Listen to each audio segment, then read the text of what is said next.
Tiyo, alam mo ba? Aalis si Papa today. Oo, aalis. Pupunta si Papa sa pos. Oo, pupunta. Sa Macau? Ha? Ayaw mo? Bakit naman? Antok pa ikaw? Bakit antok? Ha? Nag-away? Yung ano? Yung kapitbahay. Kaya pala yun nakaantok sa'yo. Si Papa na lang pupunta doon. Si Papa na lang? Magbibigay si Papa ng mga dog supplies doon. Ayaw mo talaga. Anong gagawin mo dito? Ha? Magtutulog na lang. Tulog na lang? Sige.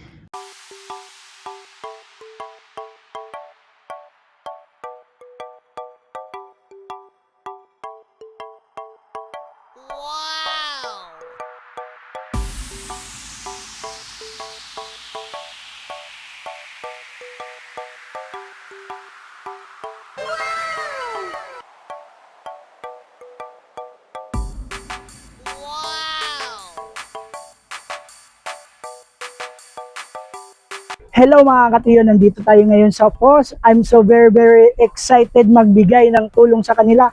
At syempre makita yung mga rescue dog and rescue cat. Mga katiyo, tara, samahan niyo ako.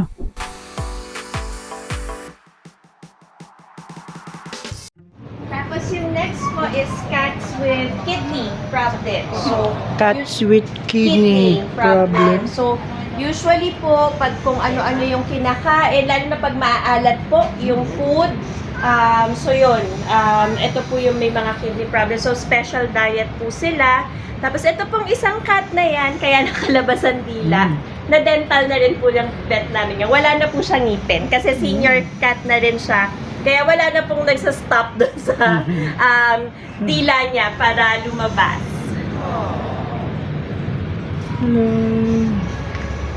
Tapos ito po, special needs.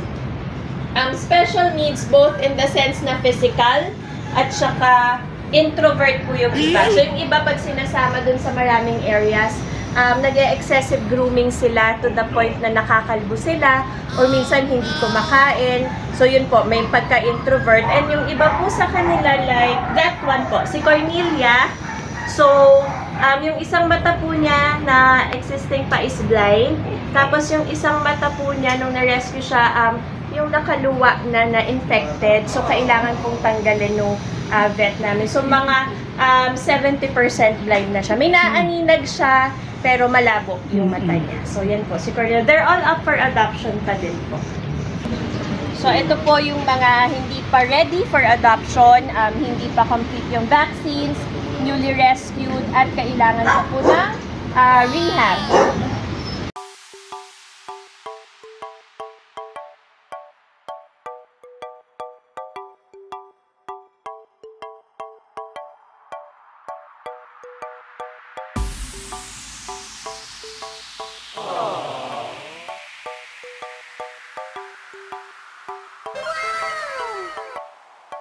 Si Lily is special case. Lilipad na po ito sa US in the next few weeks. Inaayos na lang po namin yung documents. So, meron po kaming mga ganon na tinutulungan po namin if may mga rescuers na foreigner na napamahal na sa kanila yung rescue nila. Tapos gusto na lang isama pabalik sa country nila.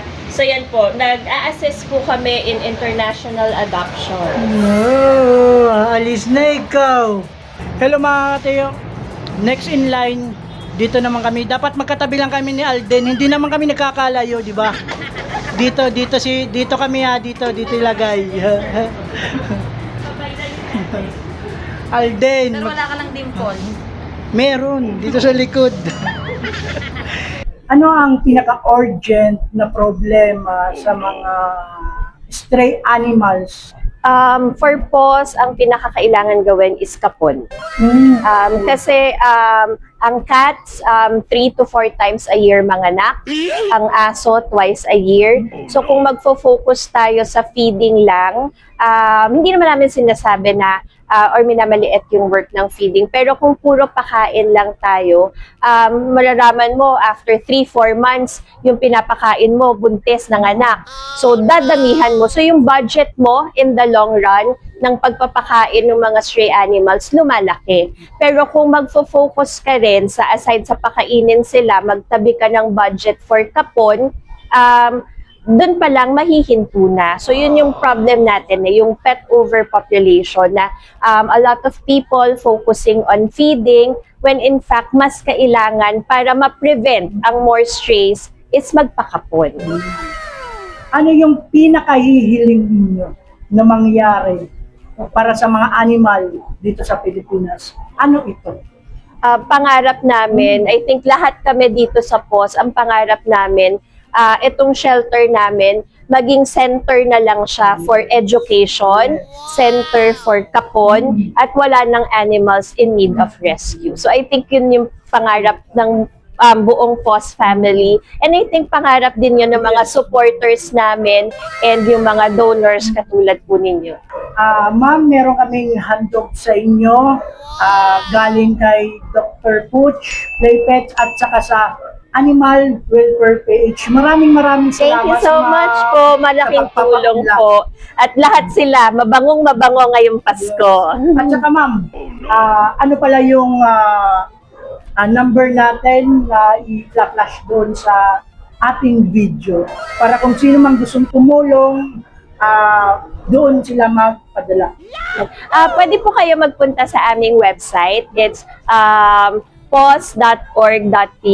Andun na po lahat kung gusto nyo mag-donate, mag-volunteer, kung gusto nyo pong magpa-schedule ng kapon ng inyong mga alaga sa aming no-cost clinic. So, nandun na po. Again, it's pos.org.ph. Yes, maraming Thank you salamat. so much po, Thank you so sir. much.